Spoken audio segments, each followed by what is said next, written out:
बिस्मिल्लाहिर्रहमानिर्रहीम। अस्सलाम वालेकुम नाज़रीन, मैं हूं आपका होस्ट अहमद फवाद। अहम खबरों के साथ आज की व्लॉग में आपकी खिदमत में हाजिर हुआ हूं। सबसे पहली बड़ी ब्रेकिंग न्यूज़ तो यह है कि वाशिंगटन में ट्रंप की जानिब से सहाफ़ियों के लिए एक डिनर दिया गया था, जहां पर ट्रंप पर हमला हुआ। बहरहाल इस हमले को फॉल्स फ्लैग करार दिया जा रहा है और इसकी रीज़न यह है कि ट्रंप अपनी गिरती हुई मकबूलियत को दोबारा से गेन करना चाहता था, इसलिए उसने ये फॉल्स फ्लैग किया।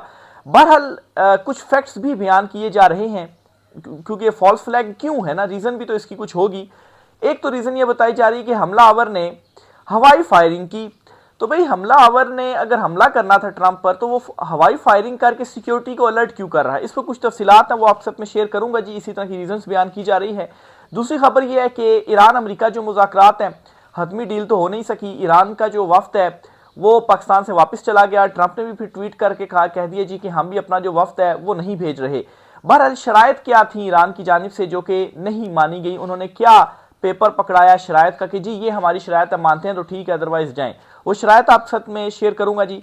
फिर इसके साथ ही यूएई को वो मिल गया जो वो चाहता था। यूएई को ऐसा क्या मिल गया इन मुज़ाकरात की नाकामी के बाद? इस पर कुछ तफसीलात आपके साथ शेयर करूंगा। ईरान ने जी एक वार्निंग जारी कर दी है अमेरिका के लिए कि नाकाबंदी खत्म करो, और अगर तुम नाकाबंदी खत्म नहीं करते तो फिर तैयारी पकड़ लो। इस पर कुछ तफसीलात हैं, वो भी आपके साथ में शेयर करूंगा। सबसे पहली जो ब्रेकिंग न्यूज़ है ना, वो आपके साथ शेयर करता हूं जी कि अमेरिका वाशिंगटन, जहां पर सहाफ़ियों के एजाज़ में डिनर दिया गया था, इधर हमला हुआ है और ट्रंप पर ये जो हमला है वो किया गया। बहरहाल इसको फॉल्स फ्लैग करार दिया जा रहा है। क्यों फॉल्स फ्लैग करार दिया जा रहा है? कहा यह जा रहा है जी, गुफ्तगू ये की जा रही है कि ट्रंप की जो मकबूलियत थी ना, वो तेज़ी से गिरती जा रही थी। ट्रंप को ये मंजूर नहीं था और ट्रंप जो है वो अपनी गिरती हुई मकबूलियत को वापस गेन करना चाहता था। तो इसके लिए ज़रूरी था कि कुछ इस किस्म का एक जो है वो इवेंट हो जाए, या कुछ इस किस्म की एक टैक्टिक्स अपनाई जाए कि वापस से ट्रंप के लिए जो हमदर्दियां ना वो अवाम के दिलों में बन जाएं, या कम से कम ईरान अमेरिका वाला जो मामला है ना, इससे जो तवज्जो है ना वो ज़रा हटा दी जाए अवाम की। तो इसलिए ये जो है वो खुद कराया जा गया है। ज़ाहिर सी बात है, फॉल्स फ्लैग इसीलिए होता है ना कि जो आप खुद करवाते हैं, ठीक है। इसमें जी एक एक जो सहाफ़ी हैं उनकी जानिब से भी कुछ अमरीकी सहाफ़ी हैं, वो भी कुछ चीज़ें बताते हैं, और साथ ही साथ कुछ फैक्ट्स भी आपके सामने मैं रखता हूं कि इन फैक्ट्स की बुनियाद पर करार दिया जा रहा है। बहरहाल जो वहां के पुलिस चीफ हैं वो ये कहते हैं जी कि हमने हमलावर को गिरफ्तार कर लिया है, हॉस्पिटल शिफ्ट कर दिया है और उसका ट्रीटमेंट चल रहा है। उसके बाद तहकीकात होंगी और फिर उसके बाद जो भी ऑफिशियली जो मौकिफ है वो आता है। लेकिन जाहिर सी बात है, गुफ्तगू तो इसके ऊपर होती है। नंबर वन तो ये कहा जा रहा है कि जो हमलावर था ना, उसने हवाई फायरिंग की। अब नाजरीन यहाँ पर सवाल यह है कि अगर वो हमला करने के लिए आया था, उसका मकसद, उसकी नीयत हमला करने की थी, और तो उसने जो हवाई फायरिंग है ना वो क्यों की? इसकी क्या रीज़न थी? और बड़ा दूर से उसने हवाई फायरिंग की है। यानी कि ट्रंप ने बाद में खुद ये बताया कि जब फायर्स हुए ना तो उसने ये समझा कि कोई ट्रे वगैरह जो है वो गिरी है। तो अब आप यहाँ से अंदाज़ा लगाएं कि जो हमलावर था वो कितना ज़्यादा दूर था, कि हवाई जो बुलेट्स फायर हुई है ना, वो भी ऐसा महसूस हुआ कि ट्रे नीचे गिरी है, इतनी आवाज़ थी, इतनी मध्यम आवाज़ थी। तो नंबर वन तो ये कि आखिर उसने हवाई फायरिंग क्यों की? हवाई फायरिंग करने से तो ये होता है ना कि आपने सिक्योरिटी को वैसे ही अलर्ट कर दिया।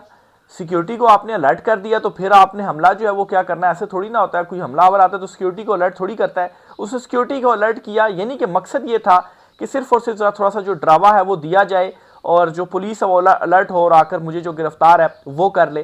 फिर इसके अलावा जो पुलिस थी ना, उसकी जानिब से फायर तो किया गया, लेकिन जो हमलावर है उसके वाले से ये भी सामने आ रहा है कि उसने बुलेट प्रूफ जो जैकेट है ना वो पहनी हुई थी, यानी कि वो इस वजह से जख्मी हो गया। वो मारा नहीं गया, पहले डिटेल्स आई कि वो मारा गया। नंबर दो ये कि उसने बुलेट प्रूफ जैकेट क्यों पहनी हुई थी? क्या उसको मालूम था जी कि मैं ऐसे फायर करूंगा, प्लान था कि और फिर उसके बाद मेरे पे फायर होगा तो मैं बुलेट प्रूफ जैकेट पहन लूँ ताकि मेरी बचत हो जाए? वो खुद को बचाना भी चाह रहा था। तो ये सारी चीज़ें, दो ये फैक्ट्स हैं, अभी आगे और भी आपके साथ में शेयर करता हूँ, जिसकी बुनियाद पर यह करार दिया जा रहा है कि जो हमलावर था या तो वो कोई प्रोफेशनल नहीं था, या आप यूं कहें कि बस वैसे ही वो डराने के लिए बस सोया हुआ था, उठ के तो वो आ गया और उसने जो फायर है वो कर दी और खुद को उसने मतलब बचाने के लिए जो जैकेट भी थी वो भी पहनी हुई थी। अच्छा, फिर एक और इंपॉर्टेंट नुकता ये भी उठाया जा रहा है कि जो ट्रंप की सिक्योरिटी थी ना, जब ये फायर हुए ना तो कोई 8-10 सेकंड के बाद एक सिक्योरिटी गार्ड आया, फिर 10-12 सेकंड के बाद दूसरा सिक्योरिटी गार्ड आया, ट्रंप के आगे खड़ा हुआ, और फिर इसी तरह से मजीद कुछ सेकंड्स के बाद ट्रंप को जो है वो वहां से हटाया गया। तो मतलब है कि ये कैसी सिक्योरिटी है, ये कैसी सीक्रेट सर्विस सिक्योरिटी है, और अमेरिका इतना इंपॉर्टेंट डिनर हो रहा है, तमाम काबीना वहां पर मौजूद है, तो मतलब बड़ी ढीली सी सिक्योरिटी है, बड़े ढीले ढीले जो है वो आ रहे हैं। तो ये ऐसा थोड़ी ना होता है, आप अमेरिकी प्रेसिडेंट की सिक्योरिटी तो उतना टफ उनको स्ट्रिक्ट होना चाहिए, इतना एक्टिव होना चाहिए कि जैसे ही कुछ अव्वल तो ये चीज़ होनी नहीं चाहिए थी, और दूसरा अगर हुई थी तो एकदम से एक्शन उनको लेना चाहिए था। लेकिन उन्होंने तो जितना टाइम लगा दिया, वो वाकई कोई हमलावर ने अगर वाकई हमला करना होता तो उसने तो अपना जो काम था वो कर देना था। तो ये वो तीसरा फैक्ट है जो कि बयान किया जा रहा है कि शायद ये जो है वो फॉल्स फ्लैग है। फिर इसी तरह से जी इसके हवाले से ये भी बयान किया जा रहा है कि चूंकि जो ट्रंप है उसकी मकबूलियत बड़ी तेजी से गिर रही थी, तो अब उसने अपनी जो मकबूलियत थी वो भी हटाना थी, और ईरान और अमेरिका वाला जो मामला था जिसमें उसको बड़ी हजीमत का सामना करना पड़ा था, इससे भी थोड़ी उसने जो तवज्जो है ना वो हटानी थी। नहीं कि पूरी स्क्रीन के ऊपर फिर क्या यही जो एक हमला था इसी को डिस्कस किया जाता रहा। तो ये वो कुछ फैक्ट्स हैं जी। और फिर एक अमेरिकी सहाफ़ी हैं, वो ये बताते हैं जी कि इंटरनली वहाँ पर उन्हें किसी ने कॉल की और वहाँ से जाने का कहा, या उन्हें कोई जो वार्निंग थी ना वो दी गई। तो वो ये हैरान थे कि ये वार्निंग पहले कैसे दे दी गई, क्या उनको ये सब कुछ मालूम था पहले से ही? और फिर वो जो हमलावर था इतना ज़्यादा दूर खड़ा हुआ था, और फिर आप ये देखें कि एक सिक्योरिटी ब्रीच भी है। खैर सिक्योरिटी ब्रीचेस जो है वो होते रहते हैं, दुनिया में बड़े बड़े ऐसे वाकयात हुए हैं कि सिक्योरिटी ब्रीच जो है वो होते रहे हैं, चलो उसके ऊपर नहीं डिस्कस करते। लेकिन ये कुछ इंपॉर्टेंट फैक्ट्स थे जिसकी बुनियाद पर बहुत सारे जो सवालात हैं वो रेस किए जा रहे हैं कि हवाई फायरिंग की, उसने बुलेट प्रूफ जैकेट पहनी हुई थी, इतनी दूर से उसने फायर क्यों कर दिया, सिक्योरिटी इतनी जो ढीली है वो ट्रंप की क्यों थी? तो इस बुनियाद पर यह करार दिया जा रहा है कि शायद मकबूलियत गेन करने के चक्कर होंगे। बहरहाल अभी इसकी तहकीकात जारी हैं, तहकीकात होंगी तो फिर उसके बाद ऑफिशियली कोई जो स्टेटमेंट है वो भी दे दी जाएगी। आगे बढ़ते हैं नाज़रीन, ईरान और अमेरिका जो मुज़ाकरात, पाकिस्तान में ईरानी वफ्द भी आया हुआ था, अमेरिकी वफ्द फिर नहीं गया, तो कोई डील क्यों नहीं हो सकी? ईरान की कौन से दो इंपॉर्टेंट जो शराइत थी वो आपके सामने में रखता हूँ, ये कुछ डिटेल्स इस हवाले से सामने आई हैं जी। नंबर 1 ये जी, ईरान ने क्या दो ऑप्शंस दिए हैं कि हमने जो मैदान जंग में जीता है वो मुज़ाकरात की मेज़ पर नहीं हारेंगे, अबनाए हरमोज़ हमारे कंट्रोल में रहेगी, अमरीकी फ़ौज को खलीजी ममालिक से जाना होगा, अगर पाबंदियाँ ख़त्म हुई तो हम न्यूक्लियर फाइल पर रियायत दे सकते हैं, एटम बम ना बनाने की गारंटी देंगे, लेकिन पाबंदियां हटानी होंगी। अगर हमारी ये शराइत कबूल नहीं तो दूसरी बार जंग करके देख लो, हम तैयार हैं, हम तुम्हारा मुहासरा तोड़ेंगे, अपना हरमोज़ का कंट्रोल नहीं छोड़ेंगे, खलीजी ममालिक में तुम्हारे मुस्तकर के नीचे ज़मीन गर्म कर देंगे, तुम्हें वहाँ से जाना पड़ेगा, मुत्तहिदा अरब अमारात और तुम्हारे दूसरे इत्तेहादियों को। बहरहाल जी ये जो शराइत है ना जी वो रखी गई हैं। नंबर 1 ये कि कंट्रोल तो हमने ले लिया, वो हमारे पास ही रहेगा, हम वो कंट्रोल आपको नहीं देंगे। आप अगर ये चाहते हैं जी अफजुर्दा यूरेनियम के हवाले से तो उस पर हम डील कर सकते हैं, लेकिन पाबंदियां हटाना होंगी। ऑलरेडी पाबंदियां हटाने के हवाले से ईरान ने कुछ इंपॉर्टेंट जो स्टेप्स लिए हैं उस पर उनको मुस्बत रद्द-ए-अमल भी आ चुका है, मुस्बत रिस्पॉन्स भी मिल चुका है। मिसाल के तौर पर उन्होंने जो यूरोपियन ममालिक थे उन पर पाबंदी लगा दी कि आपने भी हम पर पाबंदियां लगाई हुई हैं, सैंक्शंस लगाई हुई हैं, लगाई तो अमेरिका ने है, लेकिन जैसी बात है आप उसको एक्सेप्ट कर रहे हैं, आप मान रहे हैं, आपने भी हमसे ताल्लुकात वगैरह ख़त्म किए हुए हैं, तो इसलिए जी हम भी आप पर पाबंदी लगाते हैं, आप नया हरमूज़ का रास्ता आप इस्तेमाल नहीं कर सकते हैं। ठीक है, कुछ को तो उन्होंने कहा है कि फ़ीस और तावान देने के बाद आप जा सकते हैं, लेकिन इन ममालिक के लिए ये है जी कि आप रास्ता इस्तेमाल नहीं कर सकते। इस पर जी फिर UN का इजलास भी हुआ और फिर ये इशारा भी दिया गया कि हम आपके लिए नरमियाँ करते हैं, और यूरोपियन ममालिक जो है उन्होंने इसके ऊपर इख्तलाफ भी नहीं किया, यानी कि वो अपना एक जो ईरान की जानिब से एक जो ऑफ़र दी गई थी, मुस्बत एक पैगाम दिया गया था इसमें जी कि आप अगर हमारे दोस्त बन जाते हैं तो फिर आपके लिए वो रास्ता फ्री में आप इस्तेमाल कर सकते हैं, कोई टैक्स भी आपको नहीं देना पड़ेगा। तो इस पर एक ग्रीन जो सिग्नल है वो भी UN की जानिब से दिया गया कि ठीक है, अगर बातचीत हो जाती है, चीज़ें ईरान के साथ तय हो जाती हैं तो फिर उसके बाद हम जो पाबंदियाँ वो हटा देंगे। और ऑलरेडी नेटो मालिक तो अमेरिका से करते भी जा रहे हैं, वो स्टेटमेंट्स भी दे रहे हैं, और अमेरिका खुद भी कह रहा है जी कि नेटो को तो मैं ख़त्म ही करता हूँ। तो बहरहाल ये वो दो शराइत हैं। अब नाज़रीन इन दो शराइत से क्या मालूम होता है कि सबसे पहले जब मुज़ाकरात चल रहे थे ना ओमान में और हमला कर दिया गया था ईरान पर, तो तब ज़्यादा बेहतर चीज़ें मिल रही थी अमेरिका को, अमेरिका के लिए ज़्यादा बेहतर डील हो रही थी। लेकिन अब तो मामला यहाँ तक पहुँच गया है कि अब शायद अमेरिका डील की सिचुएशन उसमें है ही नहीं, सूरत हाल में कि वो ईरान के ऊपर कोई चीज़ें मुसल्लत कर सके कि ये हमारी शराइत है, ये मानो ही मानो। बल्कि इस वक्त मुज़ाकरात की टेबल पर अगर कोई भारी है ना तो वो ईरान है। इसीलिए ईरान ना सिर्फ फैसले कर रहा है बल्कि सीधी सीधी बात कर रहा है। उसने अमेरिकी वफ्द से भी मुलाकात नहीं की, पाकिस्तान को अपनी वो पेपर दे दिया और कहा जी कि ये हमारी शराइत माननी है तो माने, उनसे बता दें, और अगर वो नहीं मानते तो हमारी अगर वो लचक नहीं दिखाते, नहीं तो फिर ना सिर्फ दोबारा एडवेंचर करना चाहते हैं तो दोबारा एडवेंचर करके देख लें, हम भी यहाँ पर रेडी हैं। तो ना सिर्फ ईरान यहाँ पर ये कर रहा है कि जंग के मैदान में अमेरिका को डिफीट कर रहा है, बल्कि वो सिफारतकारी के मैदान में भी डिफीट कर रहा है और अपने ताल्लुकात को भी बेहतर कर रहा है, बयानिए की जंग भी जीत रहा है और अमेरिका को भी वो तनहा करता जा रहा है।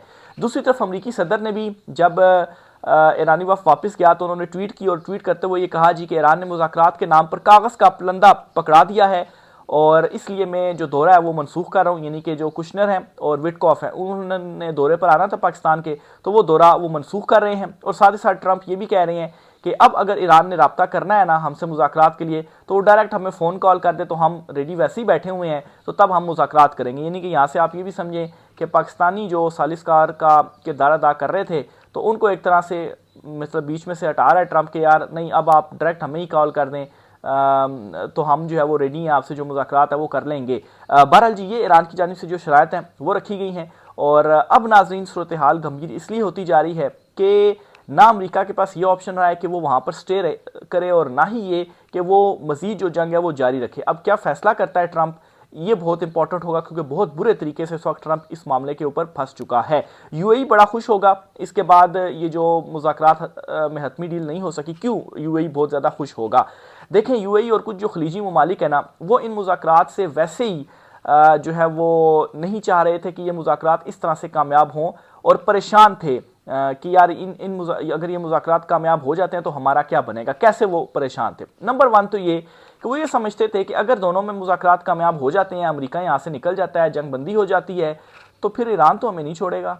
हम तो मतलब है कि ऑलरेडी अमेरिका हमें प्रोटेक्ट नहीं कर पाया, अपनी उनके पास सिक्योरिटी है नहीं, तो ईरान तो फिर हमें नहीं छोड़ेगा। अगर वो कोई एडवेंचर करता है तो अमेरिका तो फिर हमें बचा नहीं पाएगा। या ईरान का जो मिसाइल प्रोग्राम है हमारे लिए भी तो जो ये डील तय हो रही है इस पर हमें भी तो लूप में लेना चाहिए ना, क्योंकि ज़ाहिर सी बात है आखिरकार यूएई से ही तो बड़े उन्हीं की सरजमीन यूज़ हुई ना ईरान पर हमला करने के लिए। जहाँ तक सऊदीया का मामला है तो उसने तो अपनी चीज़ें सेट कर ली हैं, ईरान के साथ अच्छे ताल्लुकात कर लिए हैं उसने। पाकिस्तान ने इसमें भी मुस्बत जो रोल था वो प्ले किया और दोनों को आमने सामने नहीं आने दिया। कतर ने भी स्टेटमेंट्स दे दी हैं, तो पीछे तो यूएई बचा ना जिसने, या बहरीन वगैरह हो गया जिन्होंने एक पीक पर वो ले गए थे अपने मौकिफ को और वो शायद समझ रहे थे कि ईरान का जो खात्मा है वो अमेरिका कर देगा, तो इसलिए बिल्कुल हम बढ़ चढ़ कर इसमें हिस्सा लेते हैं। लेकिन हुई सारी जो चीज़ें हैं वो इससे उलट हैं। तो अब उनके लिए वो इससे खुश इसलिए हुए होंगे या उनको वो मिल गया जो वो चाहते थे, वो ये है जी कि अब चूंकि मुज़ाकरात इनके फारिग हो गए हैं तो ज़ाहिर सी बात है अब जो सूरत हाल है ना वो अब नई सिमत में जाएगी, या हो सकता है कि दोबारा जो जंग है वो ईरान के साथ हो जाए। वो ये चाहते हैं कि ईरान जो है उसके दांत मुकम्मल तौर पर तोड़ दिए जाएं, उसे ख़त्म कर दिया जाए, क्योंकि अगर ऐसा नहीं होता तो ईरान इस खिते में उसका जो कंट्रोल है ना वो फिर होगा और हमें ये मंजूर नहीं है कि हम ईरान के नीचे रहकर तो जो अपने मामलात वगैरह हैं वो चलाएं या उसको हम टैक्स भी दें और उसको जो तावान है वो भी दें। तो इस वजह से जी यूएई होगा। और यूएई का ये भी था कि जो मिसाइल प्रोग्राम है वो भी ईरान का ख़त्म होना चाहिए क्योंकि उससे भी हमें बड़ी हद तक जो है वो ख़तरा है। तो ये यूएई के लिए अगर देखा जाए तो एक मतलब है कि वो खुश होंगे इस सारी डेवलपमेंट से। बहरहाल देखें ये जो डेवलपमेंट हुई है ना इसमें भी मेरे ख्याल से ज़्यादा देर तक शायद उनकी ये खुशी ना रह सके क्योंकि अमेरिका इसमें मुकम्मल तौर पर फंस चुका है। और अगर वो कोई एडवेंचर करता है ना ईरान पर तो ना सिर्फ उसको मुंह की खानी पड़ेगी बल्कि इस मरतबा ये होगा कि उसे ये खित्ता ही छोड़कर जाना पड़ेगा। और अगर अमेरिका ये खित्ता छोड़कर चला जाता है तो फिर दुबई के लिए, यूएई के लिए और ज़्यादा मुसीबत बन जाएगी। ऑलरेडी ईरान ने ये जो वार्निंग्स हैं वो दे दी हैं और ये कह दिया है कि अब नए हरम्स में जो नाकाबंदी अमेरिका ने की हुई है उसको ख़त्म कर दे। अगर वो ख़त्म नहीं करता तो फिर वो तैयार रहे, फिर हम मतलब है कि ये सीज़ फायर ज़्यादा देर तक हम नहीं चला सकेंगे। तो अब अमेरिका यहाँ पर फंस इस तरह से गया है कि ईरान ना सिर्फ एक स्टेप ऊपर रख रहा है बल्कि वो बड़ा एग्रेसिव होकर या क्रीज से बाहर निकलकर जो शॉट्स वगैरह है ना वो इस वक्त लगा रहा है। यानी कि एक तरफ अमेरिका मुज़ाकरात और दीगर चीज़ों के ऊपर सोच रहा था, बहरी नाकाबंदी करने के बाद ये सोच रहा था कि ईरान की जो माशी सूरत हाल है वो हम पतली कर देंगे, ईरान को मजबूर कर देंगे मुज़ाकरात की टेबल पर आने के लिए। तो दूसरी तरफ ईरान जो है वो भी साइकोलॉजिकली उससे इस तरह से प्ले कर रहा है कि ना सिर्फ ये कि वो मुज़ाकरात के लिए उसने ना सिर्फ अमेरिकी वफ़द से उसने मिलने से इनकार किया बल्कि अपनी शराइत थमाकर वो आ गया और दूसरी तरफ अब साथ वो ये भी कह रहा है जी कि ये जो नाकाबंदी वगैरह है इसको खत्म करें, और अगर आप ये नाकाबंदी खत्म नहीं करते ना तो फिर ये सीज फायर जो है वो खत्म करेंगे और फिर हम आपकी नाकाबंदी खुद खत्म करेंगे। मैं ये वाजे करता चलूँ कि अब नया हरमूज में स्ट्रेटेजिकली भी और जियोग्राफिकली भी जो एज है ना वो ईरान को हासिल है। देखिए सबसे ज्यादा ताकत क्या थी अमेरिका की, जिसके ऊपर बड़ा उसको गरूर था, बड़ा उसको नाज था, वो ये थी जी कि जो उसकी फिजाइया है ना वो बड़ी स्ट्रांग है और वो किसी भी मुल्क में जाकर जो तबाही है वो मचा देती है और किसी भी मुल्क को झुकने पर मजबूर कर देती है। लेकिन हुआ ये कि मुकम्मल कुव्वत के साथ हमले किए गए, लेकिन इन हमलों को ना सिर्फ ईरान ने नाकाम किया बल्कि इसको रिटेलिएट किया और इसको जवाब भी दिया, और खलीजी ममालिक को खासतौर पर बड़ा जो झटका है ना वो इससे लगा। अब नाज़रीन दूसरा ऑप्शन फिर ये रह जाता है जी कि ग्राउंड इन्वेशन जो है वो की जाए, वो भी अब ये नहीं कर पाएंगे क्योंकि उधर तो 10 लाख फौज है, इसके अलावा उनकी जो आवाम है वो वैसे ही खड़ी है, तैयार खड़ी हुई है, तो यहाँ से आपने कितने जो फौजी हैं वो उतारने हैं। ऑलरेडी एक ऑपरेशन करके देख लिया गया, अफजूदा यूरेनियम निकालने का, वो जो पायलट्स के नाम पर किया गया था, उसमें भी कुछ इस तरह की जो रिपोर्ट्स थी वो सामने आई। तो उसमें क्या हुआ, उसमें जो नाकामी है ना वही आपको हुई, आपने अपना वहां पर भी नुकसान करके आपको निकलना पड़ा। इवन की जो बहरी नाकाबंदी की हुई है ना ये भी आपकी नाकाम साबित हो रही है, क्योंकि ईरान रोजाना दर्जनों की जो तादाद में जो जहाज है ना वो निकलवाने में वहां से कामयाब हो रहा है। तो जो नाकाबंदी का मकसद था कि आपने माशी तौर पर ईरान को गिराना, वो तो नाकाम हो गया ना फिर आपका। तो हर हिकमत अमली का जवाब है ईरान के पास, जो भी हिकमत अमली अपनाता है, जो भी प्लान करता है अमेरिका, उसका जो जवाब है वो ईरान के पास है और उसका वो जवाब दे भी रहा है। तो यही इनको मसला पड़ा हुआ है। और आप देखें कि ट्रंप की ये जो ट्वीट है ना इसी में ही आपको पता चलता है कि कितना ज़्यादा फ्रस्ट्रेट है ट्रंप के, यार ये मुज़ाकरात के लिए मेरे साथ बैठे, कि वो कहता है जी कि अब अगर ईरान चाहता है ना कि वो मुज़ाकरात हमसे करना चाहता है तो हमें खुद ही वो कॉल करके कह दे।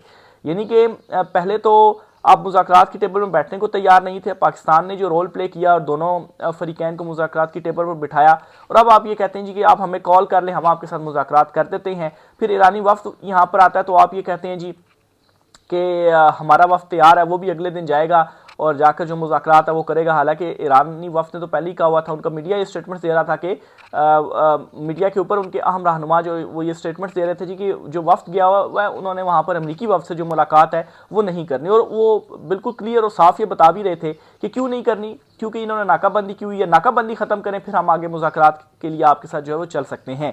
तो बहरहाल अब ईरान ने ये ऐलान कर दिया हुआ है कि ये जो नाकाबंदी है ना इसको भी आप ख़त्म करें। दूसरी तरफ जो प्रोफेसर मरांडी हैं, ये मुज़ाकरात के लिए जो वफ्द आया था इसका भी बड़ा इसका हिस्सा भी थे, इन्होंने भी एक स्टेटमेंट दिया और इन्होंने ये कहा है कि जंग दोबारा शुरू होती है तो सऊदीया और यूएई के जो बाशिंदे हैं उनको इराक और यमन की तरफ हिजरत करना पड़ेगी। यानी कि इसका मतलब ये है कि बड़े टारगेट्स जो ईरान कह रहा है ना कि हमने सेट कर लिए हैं, वो उन्होंने खलीजी ममालिक के ऊपर सेट किए हुए हैं और ख़ास तौर पर यूएई के ऊपर उन्होंने सेट किया हुआ है कि अगर दोबारा हमला होता है तो फिर यूएई तो जो है वो गया है। तो इसीलिए यूएई में भी काफ़ी ज़्यादा परेशानी भी है कि इन मुज़ाकरात को भी लेकर और ओवरऑल चीज़ों को भी लेकर, क्योंकि अमेरिका तो अपने फौजी उठाकर यहाँ से निकल जाएगा ना, पीछे तो हमने यहाँ पर रहना, तो हमारा क्या बनेगा। ये जी आज कुछ आमदन तफसीलात थी, मज़ीद इस वाले से जो भी होता है आपसे चीज़ें शेयर करता रहूँगा। राय का इज़हार कमेंट बॉक्स में लाजमी कीजिएगा। आज के व्लॉग से इतना ही, इजाज़त दीजिए, अल्लाह हाफिज़।